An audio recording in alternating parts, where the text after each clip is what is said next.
Hello guys, welcome to Pragati classes. तो chapter number 3 है हमारा बिजनेस इन्वायरमेंट बिजनेस स्टडी का, जिसमें हमने पार्ट 1 में half of the chapter cover कर लिया है। तो आज हम करेंगे पार्ट 2 और इस चैप्टर को करेंगे फिनिश। चैप्टर का नाम है बिजनेस इन्वायरमेंट, तो इसके लिए आपको थोड़ी सी बेसिक नॉलेज पता होनी चाहिए। अगर आप पार्ट सेकेंड ही देख रहे हैं, पार्ट 1 नहीं देखा, तो डेफिनेटली आपको प्लेलिस्ट में जाकर देख लेना चाहिए। तो बात करते हैं बिजनेस इन्वायरमेंट। तो business environment is the sum total of the factor which influence the business but over which the business has no control. Business environment वो सारे के सारे वो फैक्टर हैं जो बिजनेस को इन्फ्लुएंस तो करते हैं, लेकिन उस पर बिजनेस का कोई भी कंट्रोल नहीं होता है। वो सारे इन्वायरमेंट को वो स्टडी कर सकता है, उसके अकॉर्डिंग अपने ऑर्गेनाइजेशन में कुछ चेंज ला सकता है, बट वो इस इन्वायरमेंट में कोई भी चेंज नहीं ला सकता। जो भी इसमें चेंज हो रहा है उसको स्टडी करेगा, एनालाइज करेगा और उसके अकॉर्डिंग सबसे पहले अपने ऑर्गेनाइजेशन को में चेंज करेगा, तो वो कंपनी क्या होगा, डेफिनेटली वो क्या करेगा, अच्छा परफॉर्मेंस देगा। और तो फर्स्ट पार्ट में हमने इन सारी चीज़ों को कवर कर लिया है कि जैसे इसके कैरेक्टरिस्टिक्स हो गए, इसके अलावा इसका इंपॉर्टेंस हो गया, इसके कंपोनेंट्स हो गए, तो यहाँ तक हमने कवर कर लिया था। तो आज अभी यहाँ पे शुरू करेंगे इकोनॉमिक इन्वायरमेंट इन इंडिया। हमारे इंडिया में इकोनॉमिक इन्वायरमेंट किस टाइप का है वो बताना है। इकोनॉमिक मीन्स मनी रिलेटेड जितने भी टर्म्स एंड कंडीशन हम पढ़ते हैं वो सारा सब्जेक्ट किसके अंदर पढ़ते हो, आप इकोनॉमिक्स में पढ़ते हो। ऑफकोर्स आप कॉमर्स के स्टूडेंट हो तो इकोनॉमिक्स भी आप पढ़ ही रहे होगे। As a part of economic reform the government of India announced new economic policy in July 1991। हमारी कंट्री को इंडिपेंडेंस मिल गया था 1947 में, बट इन्होंने 1991 तक का वेट किया ताकि थोड़ा सा जो हम अपनी इकोनॉमी को बैलेंस कर सकें, थोड़ा सा उसको ग्रो करवा लें। उसके बाद हमारे यहाँ न्यू इकोनॉमिक पॉलिसी इंट्रोड्यूस हुई 1991 में, जिसके अंदर 3 टर्म्स इंट्रोड्यूस हुए: LPG, liberalisation, privatisation and globalisation. तो इसको भी आप जानेंगे ब्रॉड कॉन्टेक्स्ट में कि बेसिकली होता क्या है। तो लिबरलाइजेशन का मतलब है कि इन्होंने क्या किया, जितने भी प्राइवेट फर्म थे उनको लिबरलाइज कर दिया, मतलब फ्रीडम दे दी, बहुत सारे रेस्ट्रिक्शंस वगैरह हटा दिए। प्राइवेटाइजेशन क्या हो गया, जितनी भी पब्लिक सेक्टर कंपनी थी उसको प्राइवेट सेक्टर में कन्वर्ट करा दिया गया। ग्लोबलाइजेशन का मतलब क्या है कि हमारी इकोनॉमी को वर्ल्ड इकोनॉमी के साथ जोड़ दिया गया कि अब हम फ्रीली इंपोर्ट और एक्सपोर्ट कर सकते हैं। तो इन 3 चीज़ों को ही गवर्नमेंट ने इंट्रोड्यूस किया था न्यू इकोनॉमिक पॉलिसी के अंदर इन जुलाई 1991। फर्स्ट ऑफ ऑल जानते हैं लिबरलाइजेशन, क्योंकि जो आपसे इस पे नोट लिखवाएंगे तो आपको पूरा लिखना पड़ेगा। It means freeing of Indian industry from all unnecessary government control and restriction. जो भी बिना फालतू के गवर्नमेंट ने कंट्रोल लिया हुआ था, रेस्ट्रिक्शंस लगाए हुए थे हर कंपनी में। इवन पुराने टाइम पे कोई भी आप बिजनेस खोलना चाहते हो तो उसके लिए गवर्नमेंट से लाइसेंस लेना पड़ता था। इवन अगर आप अपने बिजनेस को बड़ा कर रहे हो, उसको हाई लेवल पे लेके जा रहे हो, तो उसके लिए फिर से लाइसेंस लेना पड़ता था, अप्रूवल लेना पड़ता था। तो इन सारी चीज़ों को हटा दिया गया कब, जब लिबरलाइजेशन आया। तो और इसके अलावा लाइसेंसिंग की रिक्वायरमेंट्स को हटा दिए गए। कुछ ही जो कंपनीज हैं उनके लिए, उन लोगों ने कुछ ही सेक्टर है उसके लिए लाइसेंस रखा इन्होंने कंपलसरी, जैसे मेडिसिन हो गया, ड्रग हो गए, वाइन हो गए, सिगरेट हो गए, इन सारी चीज़ों के लिए लाइसेंस रखा गया। बाकी हर चीज़ों से क्या किया गया, लाइसेंसिंग सिस्टम को कम्प्लीटली रिमूव कर दिया गया। Freedom in deciding the scale of business. अब क्या है, जो भी बिजनेसमैन है वो अपना स्केल ऑफ बिजनेस खुद डिसाइड कर सकता है। Removal of restriction on movement of goods and services. पुराने टाइम पे ये होता था कि इवन एक स्टेट से दूसरे स्टेट में अगर आप अपने गुड्स को ट्रांसफर कर रहे हो तो दोनों जो है गवर्नमेंट्स की अच्छी बातचीत होनी चाहिए, दोनों से क्या करना पड़ता था, परमिशन लेना पड़ता था तो ही हो पाता था। तो इस रेस्ट्रिक्शंस को भी हटाया गया। टैक्स रेट्स में रिडक्शन किए गए। प्राइस फिक्स के लिए फ्रीडम दे दिया गया कंपनी को, तो जिसकी वजह से जो है फॉरेन इन्वेस्टमेंट को भी अट्रैक्शन मिला, क्योंकि अब फॉरेन कंपनी जो है हमारी कंट्री में इन्वेस्टमेंट करने में इंटरेस्ट लेने लग गई। अब सेकंड बात करते हैं प्राइवेटाइजेशन के बारे में। Giving greater role to private sector in the nation building process and reduce role of public sector. ज़्यादा से ज़्यादा जो उन्होंने रोल है वो किसको दे दिया, प्राइवेट सेक्टर को, कि आप इसमें काम। तो गवर्नमेंट ने क्या कर दिया, डिस इन्वेस्टमेंट करना शुरू कर दिया, मतलब कि अपने जितने भी उनकी कंपनीज थी गवर्नमेंट के अंडर, वो उसका उन्होंने शेयर्स जो है बेचना शुरू कर दिया।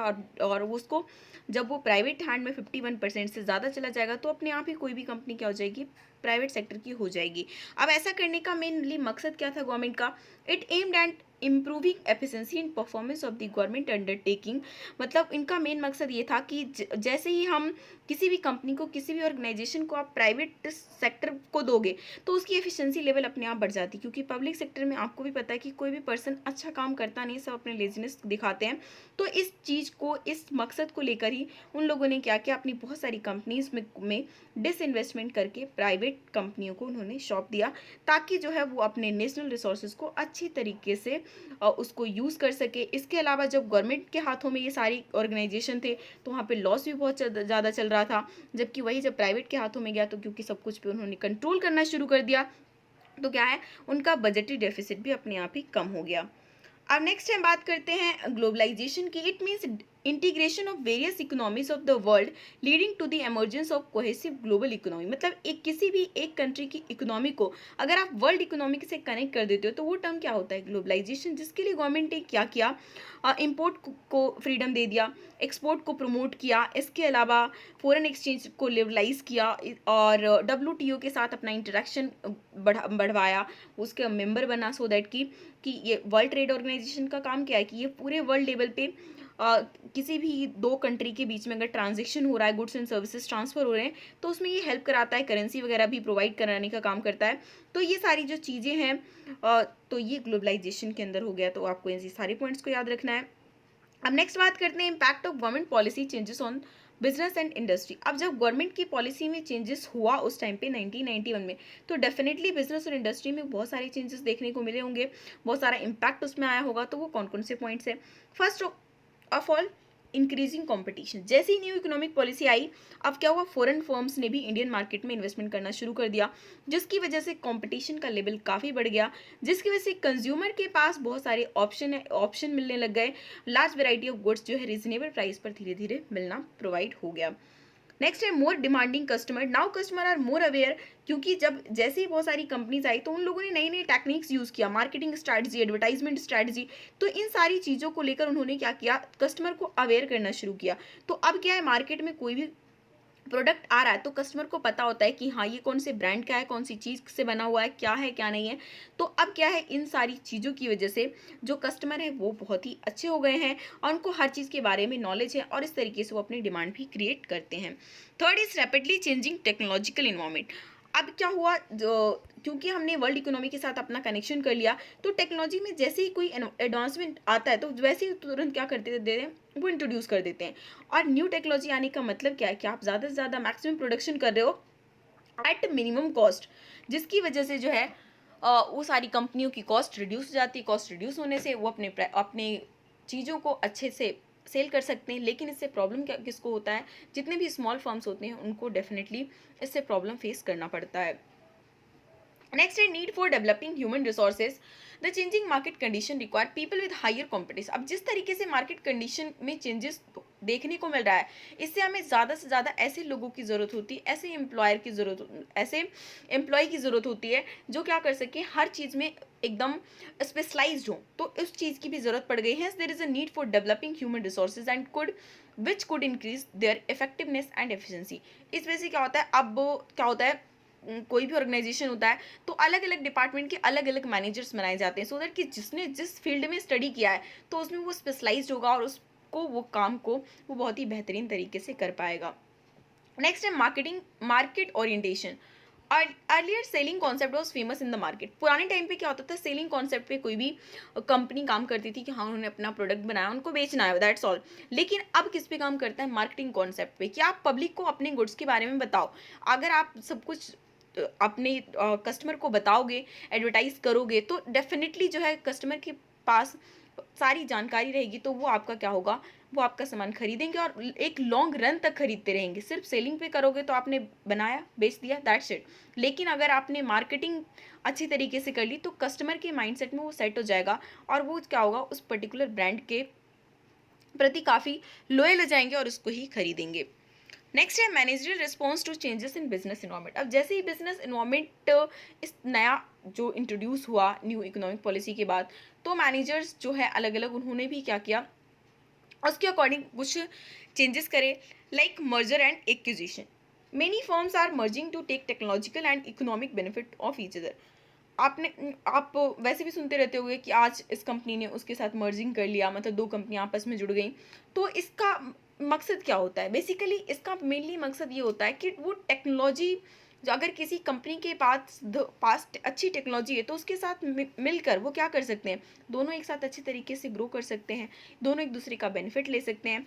Powerful business units are acquiring small firms, जितनी पावरफुल बिजनेस है वो क्या करती हैं, छोटे छोटे फर्म्स को एक्वायर कर लेती हैं to reduce competition among them, ताकि ऐसा ना हो कि बाद में उनके साथ ही कंपटीशन करना पड़े, उससे पहले ही वो क्या करते हैं, उसको एक्वायर कर लेते हैं। नेक्स्ट है diversification. Firms are diversifying into wide range of new product lines to capture new market segment. अभी आपने देखा होगा कि कोई भी कंपनी शुरू में आती है एक प्रोडक्ट को लेकर, बट जैसे ही उन्हें अपने कस्टमर के माइंड में अपने लिए लॉयल्टी देख लेता है, तो क्या करता है, अपने उसी ब्रांड को लेकर और भी अपना बिजनेस को क्या करते हैं, वो बड़ा करना स्टार्ट कर देते हैं, तो वो होता है diversification. Third is brand building. Aggressive marketing tools are exercise by firms to establish the identity of their brands in the minds of consumer. अब आज के टाइम पे क्या है, ब्रांड बहुत ज़्यादा मायने रखता है, क्योंकि अगर कोई पर्सन एक ब्रांड के प्रति लॉयल हो गया तो वो उसी प्रोडक्ट को खरीदेगा, चाहे कुछ भी हो जाए, वो दूसरा ट्राई कर ही नहीं सकता।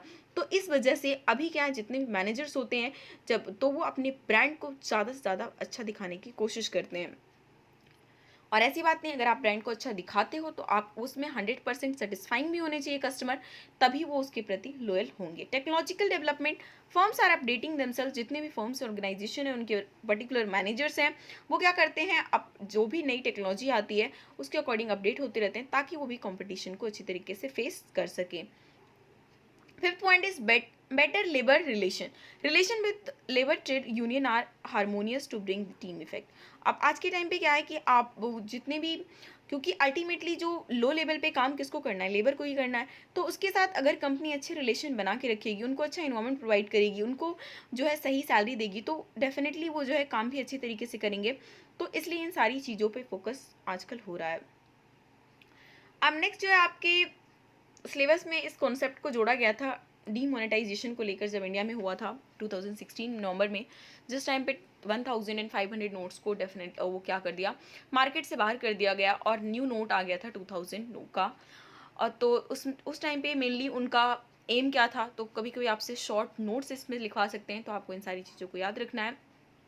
पहली बार डिमोनेटाइजेशन होता क्या है, so demonetisation is the withdrawal of a particular currency from the circulation. Circulation से क्या करो, उस करेंसी को डायरेक्टली विड्रॉ कर लो कि अब वो मायने नहीं रखता है, उसको हम डिमोनेटाइजेशन कहते हैं। इंडिया में इंट्रोड्यूस हुआ था 8 नवंबर 2016 में।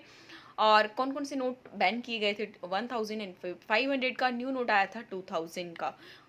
उस मेन एम क्या था, टू कर्ब करप्शन, ताकि करप्शन पे रोक लगाई जा सके, लोग जो ब्लैक मनी एक्यूमुलेट कर रहे हैं उसको रिड्यूस कर सकें। इसके अलावा हाई डिनोमिनेशन नोट्स को जो लोग इलीगल एक्टिविटी के लिए रोक रहे हैं, तो उसको भी वो उस चीज़ को कम करने के लिए। और उसके अलावा ऑब्जेक्टिव्स एंड इम्पोर्टेंस के बारे में बात करें तो मेनली किस किस ऑब्जेक्टिव्स की वजह से वो लाया गया था, या फिर क्यों किसी भी कंट्री में डिमोनेटाइजेशन होता है, तो उसको लेकर है कि टैक्स एडमिनिस्ट्रेशन। जैसे ही डीमोनेटाइजेशन हुआ, लोगों को अपना सारा पैसा दिखाना पड़ा कि हाँ हमारे पास इतना है, तो लोगों की ब्लैक मनी खुलकर आ गई, और जिस वजह से उन लोगों ने टैक्स भी पेमेंट किया। Second point is channelising saving. अब उसके बाद जैसे ही उस टाइम पे डीमोनेटाइजेशन हुआ, बैंकों ने बहुत सारी न्यू डिपॉजिट स्कीम जो है कंज्यूमर को, इन्वेस्टर्स को प्रोवाइड किए, ताकि जो है बैंक में लिक्विडिटी बनी रहे। Third is cashless economy. उसकी वजह से डिजिटल ट्रांजेक्शन में काफ़ी ज़्यादा इंकरेजमेंट हुआ, उस टाइम पे काफ़ी ज़्यादा बढ़ गया, और उसके बाद ही लोगों में अवेयरनेस हो गई कैशलेस को लेकर कि हाँ हम ऑनलाइन जो है पेमेंट कर सकते हैं और वो सेफ भी है। तो fourth point is elimination of terror funding. It will help in fighting against terror funding and smuggling को लेकर, जो करेंसी नोट प्रोवाइड हो जाते हैं तो उसको भी रिडक्शन करने के लिए किसी भी कंट्री में जो है डिमोनेटाइजेशन किया जाता है। कंक्लूजन को लेकर बात करें, दो it created a temporary shortage of cash. उस टाइम पे कैश की बहुत शॉर्टेज हो गई थी, बैंक में काफ़ी भीड़ हो गई थी, कई सारे लोगों की डेथ भी हो गई थी, but it will have a positive impact on GDP in the long run. लेकिन जो है इसका डेफिनेटली लॉन्ग रन में जीडीपी पे एक अच्छा इम्पैक्ट रहेगा। तो इन सारी चीज़ों को लेकर ही आपका शॉर्ट नोट आप बना सकते हो डीमोनेटाइजेशन को लेकर। ये पहले आपके सिलेबस में था नहीं, ये आपके लास्ट टू लास्ट ईयर में ही ये ऐड हुआ है, तो आपको इसको पढ़ना ज़रूर है, क्योंकि हमारे इंडिया में डीमोनेटाइजेशन हुआ, तो इसलिए आपको सारी चीज़ें भी पता होना चाहिए। सो आई होप वीडियो आपको अच्छी लगी होगी, आपको सारे कॉन्सेप्ट समझ में आ गए होंगे। वीडियो को लाइक कीजिए, अपने दोस्तों के साथ शेयर कीजिए, चैनल पर नए हैं तो सब्सक्राइब करके बेल आइकन भी क्लिक कर लीजिए, ताकि हर नई वीडियो की जानकारी आपको मिल सके।